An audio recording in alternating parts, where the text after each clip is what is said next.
Sadgurunath Maharaj Ki Jai, and welcome to Jagadambe Reads the Holy Books of India, ShrimadBhagavatam319. As you may remember, Krishna and Balarama met a washerman, Kamsa's washerman, on the road and asked him to give them some silks. The washerman laughed loudly and said, "You are too audacious, I must say.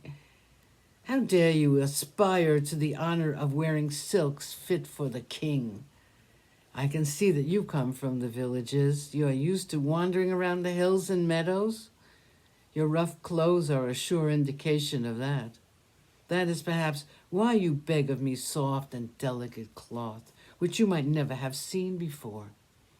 Get away from here before I get angry, or before the king's men come to know of your impertinence.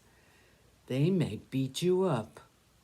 He looked around to see how the lookers-on were responding to his high talk. Krishna was very angry. With a sudden blow from his hand, he hit the washerman on his head. So powerful was the blow, and so very unexpected, that the washerman received the full impact of it. His head fell apart from his body. His companions got scared and ran away from there. Calmly, and in a very leisurely manner, Krishna opened the bundle of clothes, and choosing silks for himself and his companions, he dressed himself up in them. And so did Rama. The others put on the other garments, and what was left over they left on the road and went on their way. There was a weaver on that road. From his shop he brought them shawls which were very beautifully embroidered with colored silks, and they accepted them graciously. Krishna granted him riches, and what was more, revealed his real form to him. From there they went to the house of the flower seller. He had already heard about the coming of Nanda's sons. He never even dreamed that he would have the good fortune to have them in his humble house. When the brothers walked in, he fell at their feet and stood with folded arms. He said, "How can I return the favor granted me?"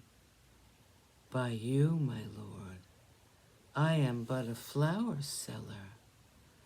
Krishna was pleased with the affection showed by the flower seller by name Sudama, and he stayed in his house for a while. Dressing himself with the flower garlands and the sandal paste and tambula, Krishna let Sudama give the same things to Rama and his companions, and then left the house of the flower seller. Krishna said, "Since you seem to think I am the Lord of Lords, ask me then anything you desire, and I will grant it to you." Sudama smiled sweetly at Krishna and said, "Having seen you and your beautiful face, having heard your sweet words and the affection in it, do you think I have any more desires? All I want, my Lord, is constant bhakti towards you. I want to have love for your bhaktas. Please make me compassionate toward all human beings, all living beings. These are the only things I desire most in this world." Krishna granted him all these and immense wealth and fame. The young men walked out of the house of the flower seller with happy faces and laughter. 202, Trivakra. The two youngsters with their followers were again resuming their walk along the road to the palace. Walking towards them was a woman. She was a young woman, and her face was very lovely. In her hands she held vessels filled with perfumes, and the paste made of sandalwood. The scent was so powerful that the entire road was filled with fragrance. Krishna looked at her.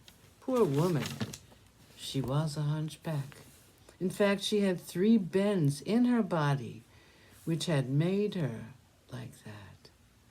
Sadgurunath Maharaj Ki Jai. Thank you for coming. I hope you come again.